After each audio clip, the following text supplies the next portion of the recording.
La parole est à Monsieur Stéphane Ravier.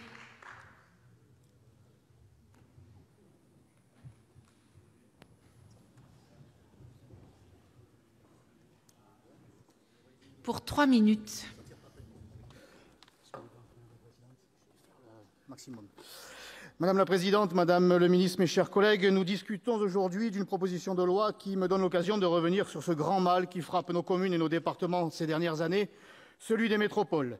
Il nous est proposé d'abroger l'article 54 de la loi du 27 janvier 2014 de modernisation de l'action publique territoriale et d'affirmation des métropoles. Ce dont il est question ici, c'est bel et bien du sujet des grandes métropoles à travers celui de l'élection de ses conseillers. Que reproche-t-on dans l'élection des conseillers métropolitains au suffrage universel direct? La même chose que l'on reproche aux métropoles elles-mêmes, que la métropole s'éloigne des réalités locales et crée un doublon administratif concurrentiel et non représentatif. Avec les métropoles, vous avez encore créé un échelon administratif supplémentaire qui étouffe littéralement les élus locaux et dilue toujours plus leur pouvoir décisionnel pour, au final, les leur retirer alors qu'ils sont au contact des réalités et donc des besoins de leur population. Vous avez aussi créé de nouvelles sources de dépenses alors même que les collectivités se retrouvent asphyxiées par la baisse des dotations de l'État, ce qui oblige les communes à accroître la pression fiscale locale jusqu'à un niveau confiscatoire, comme c'est le cas à Marseille. La décentralisation désordonnée que nous subissons entraîne une situation déjà intenable. Des collectivités aux ressources réduites, mais aux compétences larges et aux coûts de fonctionnement énormes.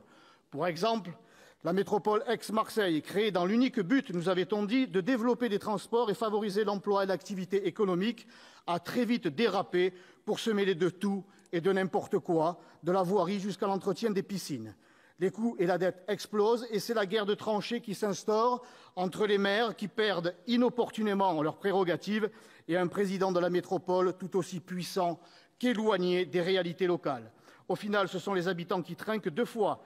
Ils paient davantage pour des services de moins en moins ou mal rendus, avec un décideur désormais inaccessible. L'imbroglio entre toutes les strates de l'échelon administratif est une évidence qui, bien que nous l'ayons annoncé, saute désormais aux yeux.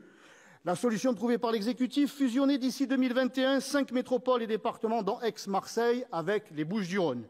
Je m'oppose catégoriquement à cette dilution qui est un non-sens et qui bafoue encore chacune des communes de Provence.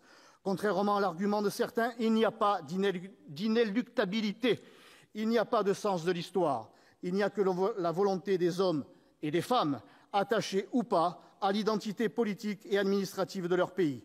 Je réaffirme que le Front national souhaite que l'organisation territoriale de la France reste fidèle à son histoire, qui repose sur un pouvoir étatique relativement fort, capable de respecter les autonomies et les particularités locales. Nous réfutons cette vision merkelienne, européiste, qui vise à l'uniformisation de nos territoires par des métropoles mastodontes qui font table rase de l'État-nation, retirant aux communes leur liberté et donc leur identité.